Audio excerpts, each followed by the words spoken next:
Welcome back to In Frame Brooklyn. Charlie Sprickler from Real Brooklyn Films here. And today, I want to take a moment to sort of just not talk about my documentary and talk about actually making documentary films in today. Like, what's going on today as opposed to 10 years ago, 15 years ago. A question came up yesterday in one of the groups that I'm in about what do you need to make a movie? Is it okay to use an old, mini DV tape camera that shoots 1080? Is it okay to use your iPhone? And it's a valid question. We're inundated by videos online of the new camera, the new gear. Can it shoot 8K? Can it shoot 16K? All these things, and it can make you crazy, and really get away from what filmmaking is all about. And I think that we're going to address that today. So stay tuned, and we'll get into that right after this.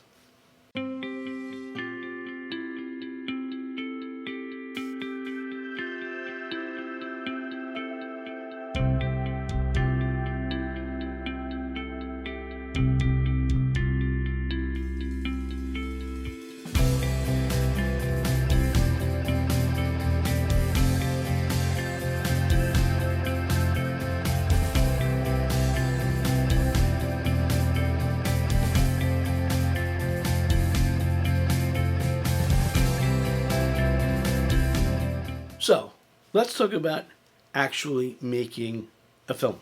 I'm going to talk about documentaries, but I think this will apply to narrative, low budget indie narrative filmmaking also. I follow a guy on YouTube. He's amazing. His name is Luke Forsyth. He's a professional cinematographer. He makes his own stuff, and he consistently talks about how the gear is less important than storytelling, and I think that's really important. I think we need to start with that. Yes, gear is important. I'm not the first person to say it. There's 100 channels online that'll tell you that gear is important, but it's only as important as it is to help you tell your story. And for me, documentary filmmaking is all about the story. And yes, I've improved my gear. I'm working on my 4th documentary, so it's not like I'm just starting out, and I've been doing this a very long time, and I've accumulated gear, and I've upgraded my gear as I've gone. But my first documentary I actually shot on a Panasonic mini DV camera, which I actually got after selling my big honkin' Canon XL1, those big old, they used to look like movie cameras, because it was too big for me to run around Brooklyn chasing dogs with. So I actually got the smaller Panasonic, which shot to cards. But it's not about what you're shooting on, it's what you're shooting. So let's start with the myth, okay? You don't need to shoot 8K. You barely need to shoot 4K. And going back to what Luke Forsyth has said, nothing is broadcast in 8K. Nothing that you're going to watch is in 8K. And unless you're planning on selling your documentary to Netflix, and if this is your first documentary, I got to be honest, it's probably not going to Netflix. You don't need to shoot 4K. 1080, 24 clean, with good sound, and we'll talk about the sound thing, is all you need. Good story, 1080, 24, gives you a nice film look. It's clean. It looks great on video, on YouTube, and that's probably where you're going to be, even if you go to Tubi, which is free. 1080 is fine. Of course, the iPhones shoot 4K, and they shoot 4K 24, 30, and 60. I'm shooting this on my iPhone, and I have a Shure, my little Shure boom mic that goes right into the iPhone, and the sound is great. And now they're making a connector to go from your iPhone to an SSD card, so you can shoot for hours on your iPhone. The quality is perfectly fine, and I use this iPhone as my C camera on my documentaries. So I have an A camera, a B camera, and then I use this to actually get in close for close-ups on my whatever subjects I have. This past week I was out on Shelter Island, and I had 4 people at a table.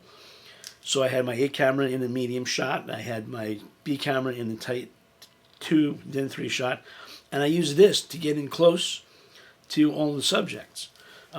It shoots perfectly fine, and you can barely tell the difference. So let's talk about the crux of making documentaries. I'm gonna use documentary because that's what I do. But when I say documentary, you think film, and it's about story. I just watched a really amazing documentary called The War Room, which is old. D.A. Pennebaker made it during the first Clinton campaign, and it follows from New Hampshire all the way to the White House. And James Carville coined a phrase at that time that I think everybody knows. He said, "It's about the economy, stupid." Documentary filmmaking, it's about the story, stupid. If you don't have a compelling story and you're not telling a compelling story in a documentary, nobody's going to want to watch it. It doesn't matter if it's a serious documentary or a funny documentary or a social commentary documentary. If you don't have a story that's compelling, nobody's going to want to watch it, and you're not going to get distribution for it. So, you have your story, you're confident in what you're telling and how you're going to tell it. As a documentarian, you've got your interview set up, you've already pre-spoken to all the people that you're going to interview, which is what you have to do. I spend like a month, 2 months calling people in advance, emailing people, having Zoom meetings with people or Google meetings with people in advance of interviews, so they know what I'm asking and they know that I'm for real. Obviously, I have a clue. And that so when we get there on the day, they're prepared with answers to the questions that I'm asking, which always, also end up with larger, more questions, follow-up questions. But starting with a list of 7 or 8 questions that are crucial to the interview going in, they know what you're coming with. So you've done all that. But really what I want to talk about is the fallacy of having to have all this gear, and how to do, basically this on the cheap. So starting with your iPhone. Use your iPhone. And basically you can do anything with this iPhone. There are apps that you can use on your iPhone. Blackmagic makes an app which you can put on your phone, which allows you to set your f-stop, your speed, your ISO, like a real, like a DSLR. And it's perfect for doing this kind of thing if that's all you have. And really, that's what we're going to talk about, is using the iPhone, because a lot of people have one, and it allows you to go out and shoot instead of talking about shooting. And for sound, I have this Shure shotgun that goes right into the iPhone. You can see right here, it comes in a nice little egg case. And then, you open it up, and you can see that it bends in either direction, and it fits right into the bottom of your iPhone. It connects automatically. The sound is great. I've been using it for 2 years. So it's much more important to have good sound than 4K video or 8K video. 1080, 24 with good sound is good to go. 4K with crappy sound, nobody's going to want to listen to. So don't skimp on your sound. It's good to have headphones so you can monitor your sound. If this is plugged into your iPhone, then you're going to need some kind of Bluetooth headphones or earpods, whatever the hell those things are called, to be able to monitor your sound. You always want to monitor your sound, whether you're shooting on a phone or an $8,000 camera. You want to make sure you've got your headphones on and you're monitoring your sound, because if you don't have your sound at the end of the day and you leave your interview and your sound is gone or sucks, you can't go back. And that happened to me in Connecticut 2 weeks ago. Not the same thing. I was recording to my Ninja 5 on my A camera, and the same thing on the B camera, and for some reason the sound was there on the B camera, but it wasn't on the A camera, and I nearly lost my mind until I put it into Final Cut, and I realized that it had recorded to tracks 3 and 4, not 1 and 2. And if you listen to something in QuickTime, it only plays 1 and 2. So you go into Final Cut, you switch the tracks in, and it's all good. But I knew that there was sound because I had my headphones on. So I knew that it was there. I just had to find it. So, okay, so iPhone, little Shure microphone. And let's talk about lighting. Lighting is so important when you're shooting a documentary. A flat interview is a flat interview.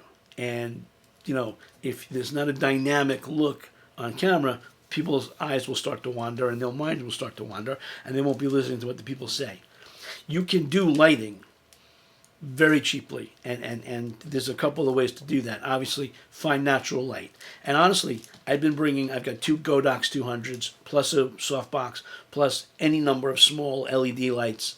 I haven't used them at all. I've been finding natural light in all of my interviews, and it's been much better. You know, play with your f-stop, you know, play with your speed. Get those nice shadows, you know, put these people, you know, in front of the sun, put them to the side of the sun, and you get beautiful lighting without having to have lights. Now, there are any number of cheap new LED lighting solutions out there. I'm not even going to get into it because you could just go online and watch these videos and everybody's like, get this one, get this one, get this. They're out there. I'm not going to talk about that because that's spending money. Utilize the sun. And again, I'm going to go back to Luke Forsyth.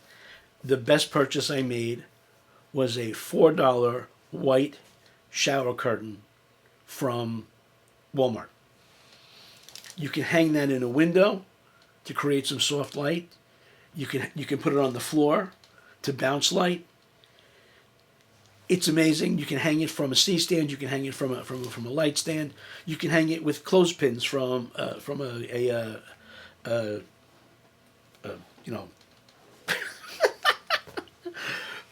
curtain rod.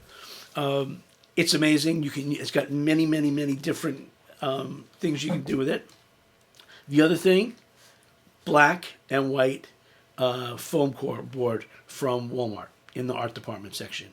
And you can use your black to block off light.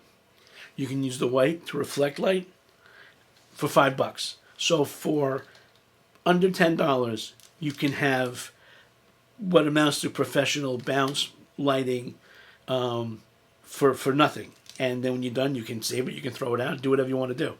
But it's cheap, and that will help you control your light.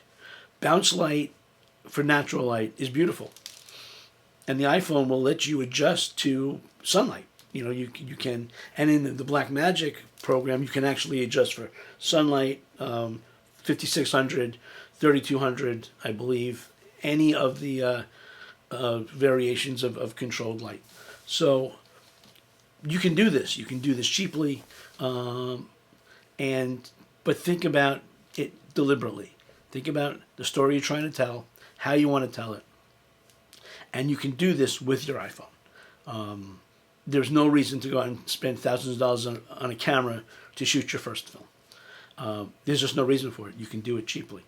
So yeah, that's what I wanted to talk about today. Again, I have this new Excel budget program, which I was not able to figure out how to do a download, but you can email me at charlierbfnyc@gmail.com and I will send it to you. It works. If you have questions, I can sort of walk you through how it works, and use it because it's perfect for documentaries. And on low budget, that's what you want. You want to know how much you're spending, how much you can get away with, where you're saving money, and this budget will help you do that. So I'm happy to send it to anybody who wants it. That's it. Short video today, but I just want to talk about, you can do this. You just get out and shoot. Talking about shooting is not filmmaking. Getting out and shooting is filmmaking. And if you can use your phone to do that, do it. Get out there and shoot. And shoot and shoot and shoot and shoot. That's it. Hope you enjoyed it. Charlie from Real Brooklyn Films here. And remember, keep shooting.